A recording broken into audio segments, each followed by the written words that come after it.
Hello lads and lasses, nice to see you again. My name's John Gibson. My guest with me this evening is a return to Pumphries for Jim Pearson, the Newcastle United and Everton striker.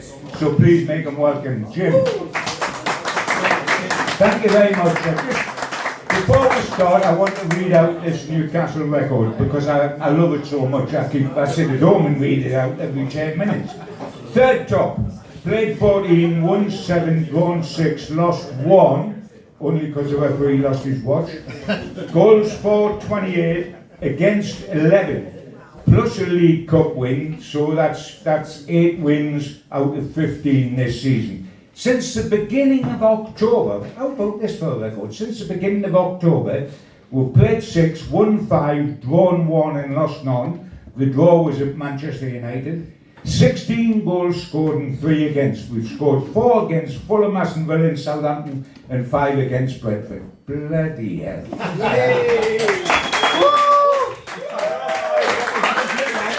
Right, thank you very much for leaving now. That was a good news. I mean, that is top of the range, that, isn't it? I've waited 14 years to read out a record like that for Newcastle, and it took Ashley's exhaust to disappear over the time bridge to be able to say things like that. That is terrific. That is terrific. Built on that record, the win, Jim, down at Southampton, 4-1, another 4-goal performance. Your initial feelings about that game? Well, we spoke recently about when we went down and beat Tottenham, and the best thing about that was it was a deserved win. We beat them on talent, etc., etc., and it wasn't going down there and sneaking a couple of goals here and there. Southampton, I didn't think we were great, to be honest. No, we weren't. You got 4 shots on target, 4 goals. Is that good? Yeah. You're not supposed to miss. That's brilliant. All in the same corner. The keeper, one-eyed keeper. But great result. I recently went down to Fulham to watch the Fulham game, and it was 4-1 there as well. Okay, they lost a man early on, but they still got to win the game, and they did it with a bit of style again. I mean, one of the things it does, Jim, is that you come into 2 home games before we have a 6-week break or whatever it is for the World Cup, and we don't want that really because things are going so well. But you've got 2 home games to finish off for the break. Your third top, you've lost 1 whole season. You almost expect to win, and you expect to win tonight against Crystal Palace. You keep going in the League Cup, don't you? Of course you do. The trouble is expectancy can hit you in the face if you like. But Crystal Palace at home, you've got to have the think you can beat them. It depends a lot on the sides that are picked, you know, because a lot tend to rest people, or whatever they call it. We used to want to play every day of every week, but now they need a rest apparently. It's a great chance, and it's a massive chance to go all the way on a really good cup run, and we would all love it, wouldn't we? You say it's just the League Cup. No, it's not just the League Cup, it's Wembley. I mean, you're absolutely right, Jim. The interesting thing is, I mean, we being Geordie supporters, and that's exactly what I am. I mean, the marvellous thing, 12 months ago, I was looking for 3 worse teams than us, so we didn't go down. Now I'm wondering whether we want to go to Wembley or we want to go straight in the Champions League next season by finishing in the top 4. I mean, is somebody slipped me the happy pill or what? It's absolutely, it's brilliant. But the choice is often said amongst supporters, do you want the top 4 in the Champions League or do you want to win a trophy? I want both the bastards, there's no reason why not. Why can't you be greedy? I've only had stale bread for about 20 years, so let's have the lot. But I do want to win something, Jim. Take the League Cup, 61 years the League Cup's been going. Winners, Swindon, Oxford, Luton, Swansea, QPR, and bloody Middlesbrough, the Smuggies have won it. I mean, we should be in there. We've had one final, 1976, when my old mate Supermac was centre forward, and I give him a right old 1,000 over that, not scoring the winner at Wembley. His chance is gone. We could do with winning the competition. I mean, if we look, it's not just in 61 years we haven't won the League Cup. We haven't won a domestic trophy from 1955. Now, everybody in here, bar me, Wasn't alive then. I mean, I was, but mind, I was only that short, with the little shorts on. I was 2 by the way. Yeah, you were like, aye, but you were in Scotland, mate. It had nothing to do with you. Can't believe it, can you? It had nothing to do with you. Winning the League Cup, you touched on it there. Yes, it may not be the greatest trophy in the world, but A, it's a trophy, B, it's at Wembley, and C, you're getting to you. So why not win it? It would just be fantastic for everybody. I think we all know that. And to trivialise the League Cup's wrong because it's there, and to imagine it going to Wembley for a final would just be fantastic. And it's feasible. Yeah. I mean, I can imagine going to Wembley for a final, but I always come back now. I mean, you know, we went in 74, 76, 98, 99, but always come back without. This time it would be lovely to come back with something. The interesting thing about Palace, guys, and you know, it's an intriguing tie, and we keep talking about ourselves, and really, if we get it right, we win. But they came up here at the beginning of September, and it was a 0-0, if you remember. Now, a 0-0 tonight would take it to penalties. Well, I mean, we want that like a whole net, don't we? Gee whiz, we want penalties at all. The interesting thing then was that there was a great feeling that if Newcastle hadn't got all their top players, then it's a different ball game. And in that 0-0, we were without Bruno, without Callum Wilson, and without Maxi. So I had 3 players out. It was 0-0, and it showed. So we do and we can struggle without our best players in.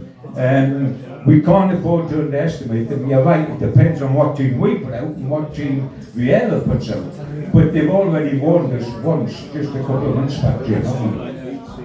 I think there's actually similarities between us and Crystal Palace, and that they had Roy Hodgson for years, totally negative, defending and hitting on the break. And I think we know we were the same for quite some time. Steve Bush, yeah.